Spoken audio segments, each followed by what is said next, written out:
Rogue Trooper the board game was published by Games Workshop in 1987. It was designed by Richard Halliwell and developed by Ali Morrison, Graham Davis and Jervis Johnson.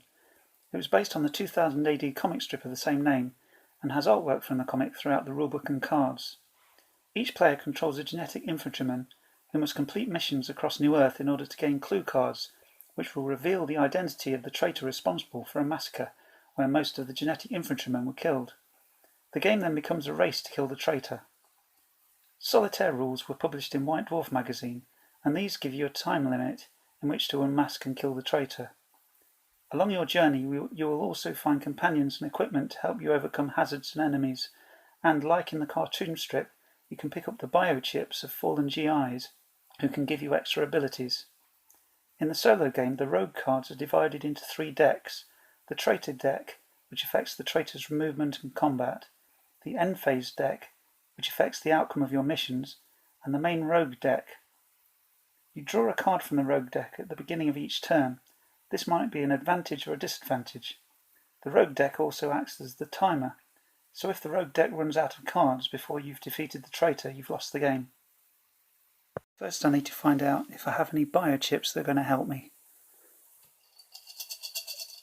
So I pick a tile at random, and I have 3. So I can select a biochip for all 3 abilities. So that's going to help me a lot on my missions. Now I need to roll 2 dice to see how many supply cards I get. So I get 6.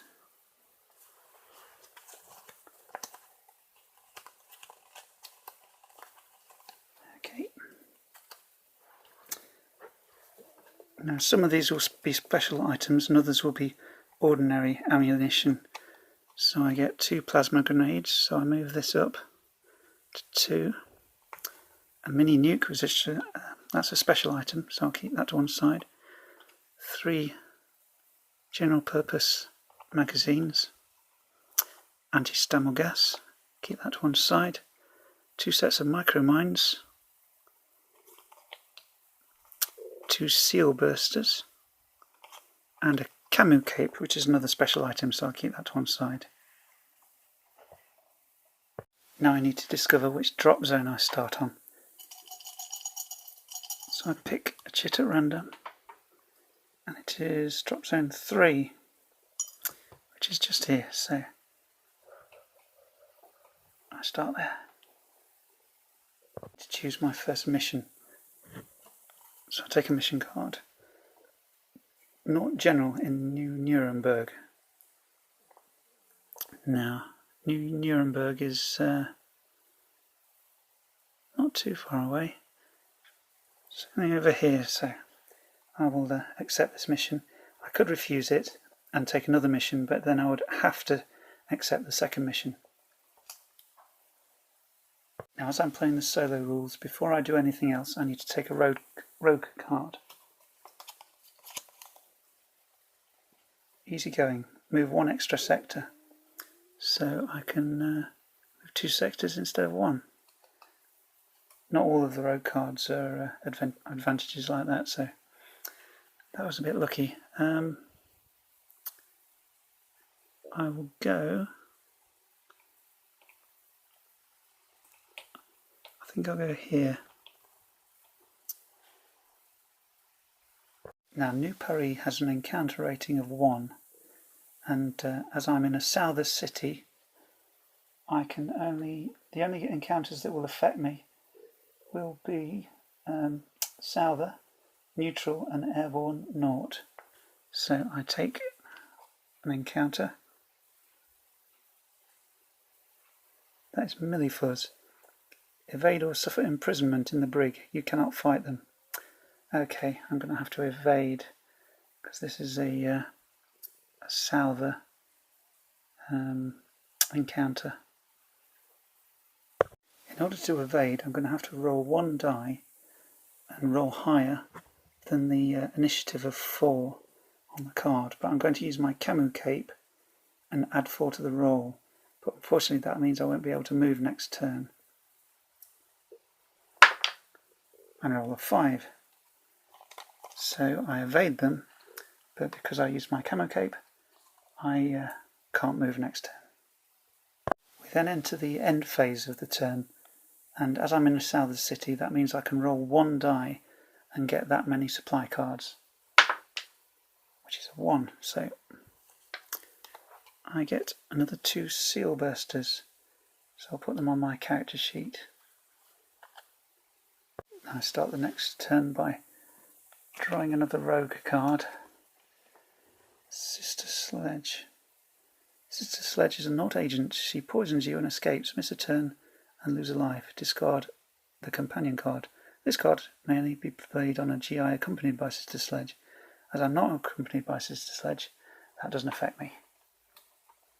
But I still have to take another encounter card because I'm stuck here. Okay, that's not good. I must use a mini nuke, miss a turn, or lose a life. Okay, I'm going to use my mini nuke, I think. I didn't really want to. I think I'll actually lose a life. Yeah. I don't want to get rid of my mini nuke. So I'm down to 3 lives now. Now for my second turn, because I'm still in the south of the city, I'm going to roll another die, and that's another 1, so I get another supply card. A Sammy special item. Well, I hope that will come in handy anyway. Now, I'm able to move again on this turn. I get an escape card, which I can use at a future time if I ever get imprisoned. So I'll keep hold of that. And now I need to move. I think I'll go to the swamp on my way to New Nuremberg. We have 2 encounters. Biowire and a sniper. And both of these, the neutral and the naught card, they can both be used in the neutral frontline territory. These both have the same initiative, so I can choose which one I face first.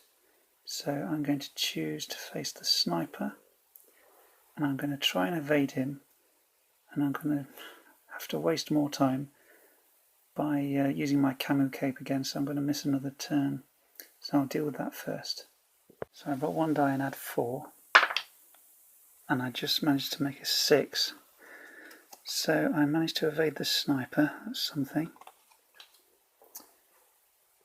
Now then, the biowire.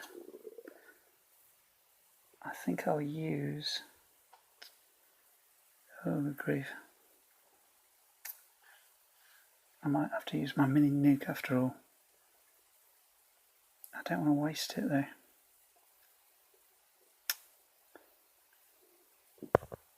So the biowire has a firepower of 4. That's 14. And the mini nuke has a firepower of 10. So I managed to destroy the biowire, but unfortunately I still have to miss a turn because I evaded the sniper. So on my next turn I have to take another rogue card. Surprise attack. Subtract 2 from your evade rolls for this turn only. That's not so good. And I get 2 encounters again. Flagship and Colonel Casanova. Coastal counters can only take place in Scum Sea sectors and sectors bordering the Scum Sea, and as there's no such sector around me, this one doesn't affect me, but this is a companion, so I shall take him on board and hopefully he'll be helpful to me in the future. Now on my next turn I can leave the Scum Swamp. And this is my rogue card. The ace pilot will take you to the Marauder's base. Well, that's handy to know. It might be useful in the future. I'll keep hold of that one. And now I can move to my destination for this mission. First I have to take one encounter card, and it's a special item, a Lazuka. So I'll keep hold of that. And now I have to take a card from the Mission End deck. And it refers to Naught Spy missions, and as I'm currently on a Naught General mission, it doesn't apply to me. So I complete my mission and I take a clue card. So we get a little bit closer to discovering the identity of the traitor. That's the first part of his picture. So now I have to take a new mission and carry on with the game.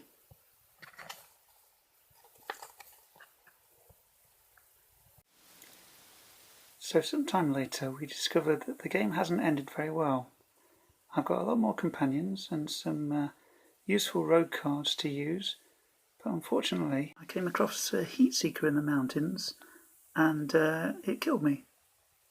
So unfortunately the traitor hasn't been unmasked, and I won't be chasing him across the planet in an effort to destroy him. When you do find all 4 clue cards and unmask the traitor, he appears on the bridge at Millicom and then begins the chase as you try to track him down, and you draw the traitor deck rogue cards in order to move him across the planet as you're trying to catch him. I didn't do a full playthrough as it's a game where I have to refer to the rulebook quite a lot because there are lots of fiddly little details, and it's also a game I quite get completely absorbed in, so it makes making a full playthrough video very difficult because I like to concentrate on just the game itself.